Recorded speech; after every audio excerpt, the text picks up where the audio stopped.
So, welcome to Jumbo IS and welcome to our lecture series called Daily News in Shorts. In this lecture series, we cover a particular day's current affairs in a short span of time within 30 minutes so that you cover your current affairs quickly on a daily basis and you're left with your entire day covering other parts of UPSC syllabus.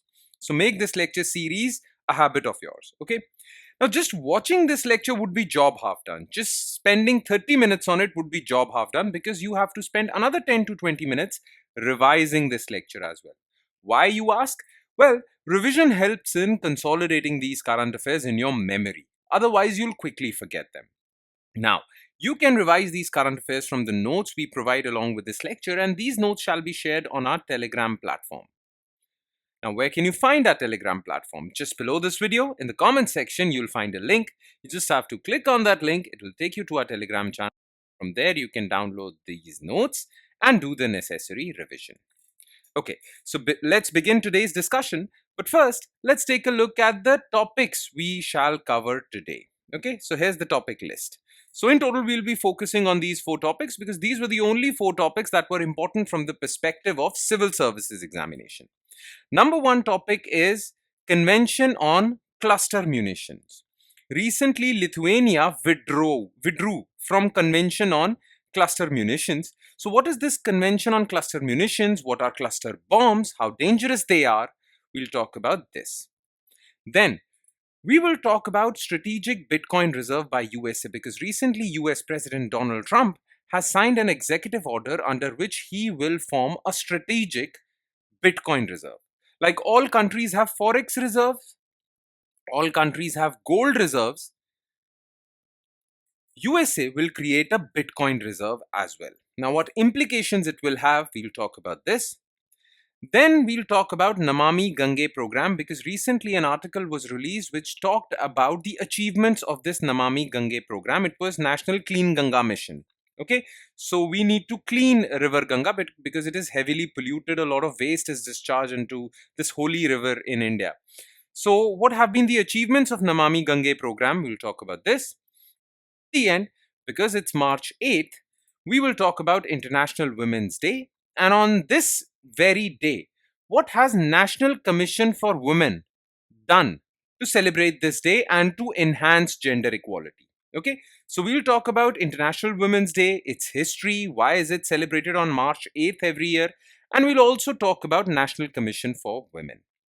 Okay, so these are the 4 topics that we will give our 100% attention to. Let's start discussing them one by one, starting with topic number 1. Convention on Cluster Munitions. Okay, so on 6th March 2025, Lithuania's withdrawal from Convention on Cluster Munitions officially took effect. And this is a big news. Why? Because it basically tells you that many countries are not interested in this convention and many countries want to opt out of it. Now, if many countries opt out of it, then that means more and more countries would use cluster munitions. And cluster munitions are very dangerous as a weapon of war. Okay, it has a huge humanitarian impact.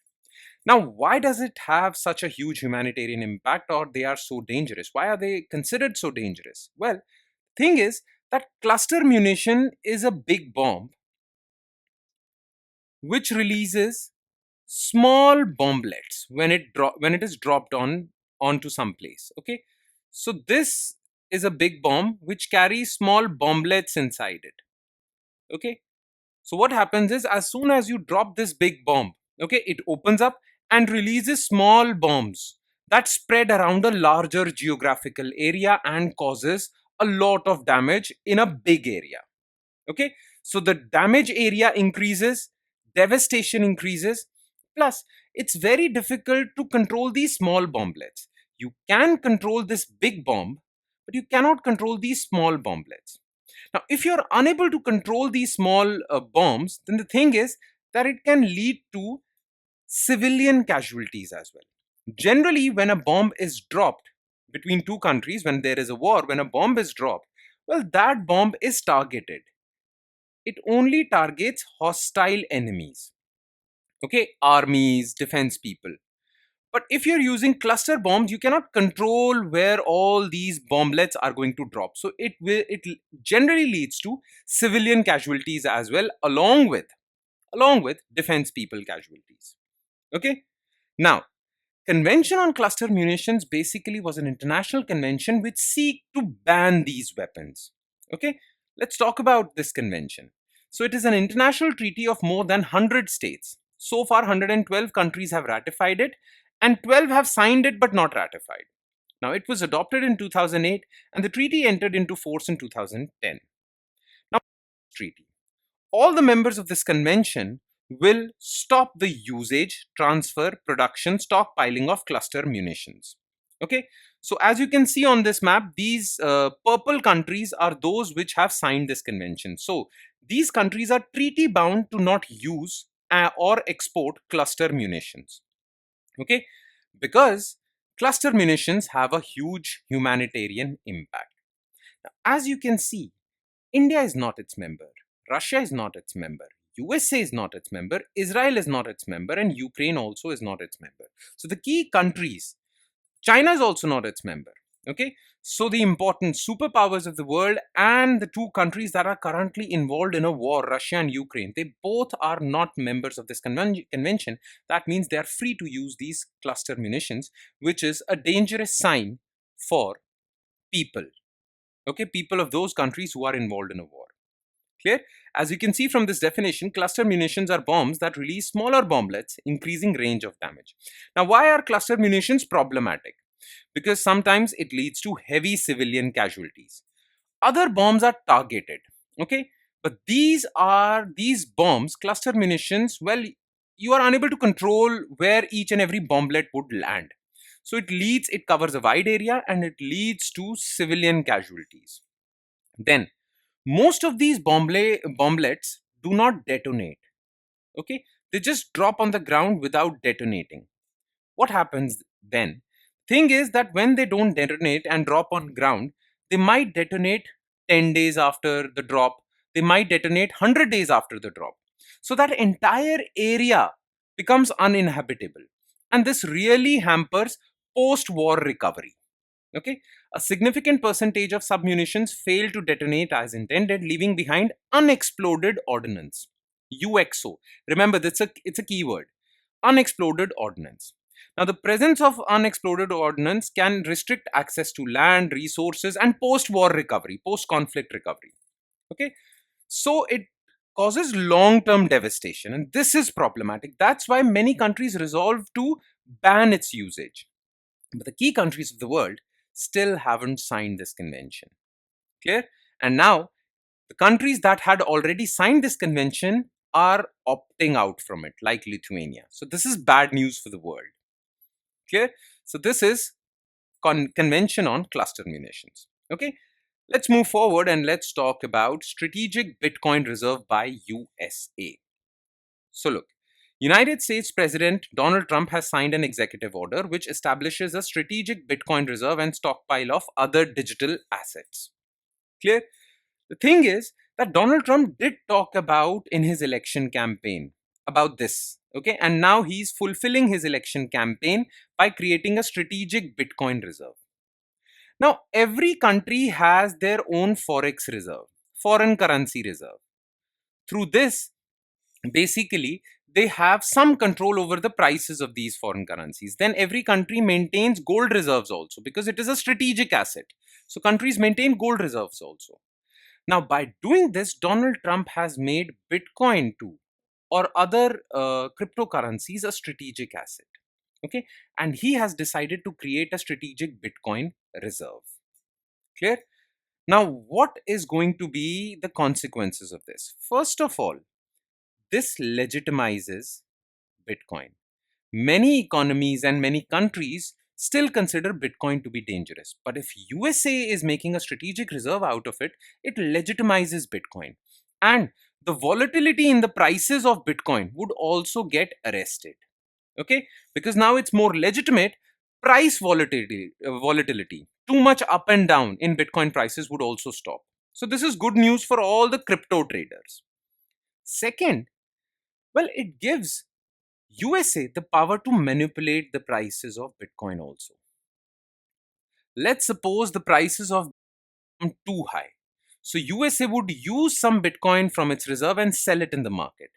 This would basically reduce the demand of Bitcoin and prices would come down. Similarly, if prices of Bitcoin fall below a certain limit, USA can even control that by buying more Bitcoin. Okay, so through the strategic reserve, USA can manipulate prices also. And this would give USA a strategic lead or control over crypto markets. Okay, and it will take a lead as far as cryptocurrencies are concerned. Clear? Because USA has realized that no matter how much banning, restricting they do, Bitcoin is here to stay. Cryptocurrencies are here to stay. So rather than banning cryptocurrencies, let's take advantage of it. Clear? Now, the thing is, many people were saying that Donald Trump is doing basically putting extra burden on taxpayers because he'll use taxpayers' money to buy these Bitcoins and create a reserve. So, Donald Trump has said that I won't waste any taxpayers' money. Any Bitcoin that was seized from criminal organizations by law enforcement agencies would be taken to create this Bitcoin reserve. We won't buy any extra Bitcoins, only those Bitcoins which were seized by investigation agencies, law enforcement agencies would be basically used to create this Bitcoin reserve. So it won't add any burden to taxpayers as well. All right. So about this, a government-backed reserve of Bitcoin and other digital assets, so it includes other cryptocurrencies as well, will be managed by US Department of Treasury and Department of Commerce. The government will hold Bitcoin as a long-term asset. The government won't sell it from time to time. It will hold it. Okay. Because if government goes for frequent trading, then it could destabilize the markets. Okay. So government would want that the Bitcoin markets should stay as they are. They won't interfere that much until and unless it harms them. Okay. Apart from Bitcoin, cryptocurrencies like Ethereum, XRP, Solana, Cardano will also be part of the reserve. And look, the biggest gold reserve in the world is that with USA. USA has the biggest gold reserve in the world. That's where USA's economic power also comes from. Now, this big gold reserve is in Fort Knox, USA. So, Fort Knox is a place where USA keeps its gold reserves. Okay. So, this strategic Bitcoin reserve, because it is digital, it will be similar to Fort Knox, but it's going to be digital, not a physical place. Clear? Now, what is a strategic reserve? Well, strategic reserve is reserve of those commodities which can be used by governments during emergencies. So, strategic reserve is a stockpile of vital resources kept by governments or large organizations to provide a safety net during emergency times. For example, USA has a strategic petroleum reserve. Even India has a strategic petroleum reserve. USA has a forex reserve, India has a forex reserve. USA has a gold reserve, India has a gold reserve, and all these are strategic assets, strategic reserves. Similarly, now countries are making critical mineral reserves. So, strategic reserves definition is this. Now, what would be the benefits of keeping cryptocurrency reserve? So, you can manipulate prices. Well, USA has so many reserves, so this would diversify USA's wealth also. So, this is there. Plus, this would legitimize crypto markets, stabilizing price volatility in them. So, it is good news for all the crypto traders of the world. All right. Let's move on to topic number 3, which is Namami Gange program achievements. So, Namami Gange program, launched by Government of India in 2014, has marked significant progress in its mission to rejuvenate sacred river Ganga. The entire project cost was 42,500 crores. Initially, it was 20,000 crores, but it was raised to 42,500 crores. Okay.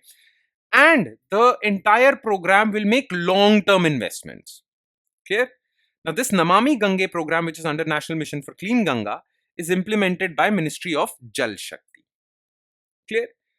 Now, why has been this initiative in news? Why was Namami Gange program in news? The reason is that recently some achievements were announced. Okay, that this Namami Gange program has achieved certain laurels which were announced by government. That is why this came in the news.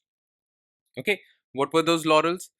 So, well, under UN Decade on Ecosystem Restoration, it was declared as top 10 world restoration flagship initiative. So UN has recognized Namami Gange program and it has kept it in its top 10 list of world restoration initiatives. Okay. In fact, International Water Association has honored NMCG, National Mission for Clean Ganga, as a climate smart utility, underscoring India's commitment to sustainable water management. Plus, through Namami Gange program, India has expanded its sewage treatment capacity. The thing is, under Namami Gange program, the reason why Ganga river was so polluted was because a lot of sewage waste was dumped into the river. Now, along the river, you have created so many sewage treatment plants. So before the sewage goes to the river, it goes to through these sewage treatment plants. Okay, this disposes of all the waste and clean water is released into the river. Clear? So sewage treatment capacity has increased, which would really help rivers as well. Now, these were the five, these, as you can see in this picture, these were the five components of Namami Gange. Nirmal Ganga, unpolluted river. Aviral Ganga, that means biodiversity and ecology of the river would be maintained. Okay, that means gangetic dolphins and other fishes would be protected. Arth Ganga, people living close to the banks of the river would also get a boost from tourism and other things if the entire river is clean and the economy would get boosted. Basically, that was the case. Jan Ganga, people's participation would be there in this program. Okay, and Gyan Ganga, research, policy, and formulation and knowledge management, how to clean rivers, basically research and innovation in that. So these were the five components of Namami Gange program. Clear? We will take care of pollution, we will take care of ecology and biodiversity in the river, we will take care of the people close to this river. We will make sure that this mission of cleaning Ganga is not just a government mission, people are also participating in it, and research and innovation. Now, what were the key features of this Namami Gange program? Well, number one was sewage treatment plants. Okay, these over 200 sewage treatment plants have been established across Ganga in UP, Bihar. Then riverfront development. So the ghats are going to be modernized, cleaned, so that people and waste management is done properly. Then biodiversity, gangetic dolphin population would be restored. Afforestation along river Ganga, a lot of trees would be planted. Clear? And Ganga Gram initiative, development of 1674 villages along the river with better sanitation, waste management, and clean drinking water. So people are going to benefit out of it. All right. So these were the features of Namami Gange program. Please revise it properly. It's an important initiative of Government of India. Clear? And if there is a question in your mains examination with respect to river pollution, well, you can use this program to give a way forward. Okay. So this is an important news item. Please make sure you study it properly. And then we'll come to the topic of the day, which is International Women's Day, which is celebrated every year on March 8th. So on International Women's Day on March 8th, National Commission for Women has launched 21 premarital communication centers across 9 states. Now, these 21 premarital communication centers would provide marriage counseling to couples. Couples who are about to take a divorce, well, they can receive this counseling and prevent this mishap from happening. Clear? So they can take all the guidance with respect to marriage related issues. Okay, that was what was launched by National Commission for Women. Now, first, let's talk about International Women's Day. So, this day is celebrated on March 8, commemorating women's fight for equality and liberation along with women rights movement. Clear? Now, what about the history of this movement? Okay, about this day. So, the reason why it is celebrated on March 8th is that during 1917, okay, Russia was a monarchy. Okay, it was under Tsar rule. Tsar was the king. Plus, at that time, Russia was also involved in World War One. Now, because of its involvement in World War One, well, there were many economic hardships in Russia. Though there were economic hardships even before the war, but still they were bearable. But after the war, there were so many economic hardships. Now, because of these economic hardships and many hardships, people were not happy with the Tsar due to his participation in this war. So there was basically resistance brewing up. Clear? In 1917, a communist political party called Bolsheviks, led by Vladimir Lenin, they launched a revolution which is popularly known as Bolshevik Revolution or the Russian Revolution of 1917. This Russian Revolution overthrew the Tsar regime. Tsar was overthrown, and well, Russian Revolution removed monarchy, and well, the communists came into power. Okay, Bolsheviks came into power. Okay, and then Soviet Union or USSR was born. Plus, as soon as this Tsardom was removed, Russia withdrew from World War One also. Now, during this revolution part almost started with women's revolt. There were many women factory workers who were working, and they were not getting good wages because of the war. So therefore they conducted a strike on March 8th, 1917, which started this almost started, I shouldn't say completely, but there were other instigating factors as well, but this contributed towards Russian revolution, so much so that Vladimir Lenin, after taking control of Russia in 1922, declared March 8th, which was the anniversary of this bread and peace movement by women, as International Women's Day. And since then, March 8th is celebrated every year as International Women's Day for their role in Russian Revolution and globally also. Symbol for International Women's Day is this: purple, green, and white. Purple, green, and white. This is the symbol. These are the colors of International Women's Day. And the theme for 2025 International Women's Day, okay, 2025 International Women's Day was Accelerate Action. So that's all you need to know as far as this day is concerned. Now let's talk about, well, National Commission for Women. So it is an autonomous statutory body, that means established under law of parliament, formed on January 31st, 1992 under Ministry of Women and Child Development. What are its functions? Well, implementation of women-centric laws like Domestic Violence Act, dowry, and all that. Uh, Investigate complaints against women rights violation, take suo motu action in case of women rights violation, advise the government on various programs and all that. So these are the functions. That's all. Clear? And with that, we conclude today's session. Thank you so much for watching, everyone, and I'm sure it has added value to your preparation. But it would add more value if you'll revise this lecture as well. So please do not forget to do that. And on that note, I'll be signing off. Thank you, everyone.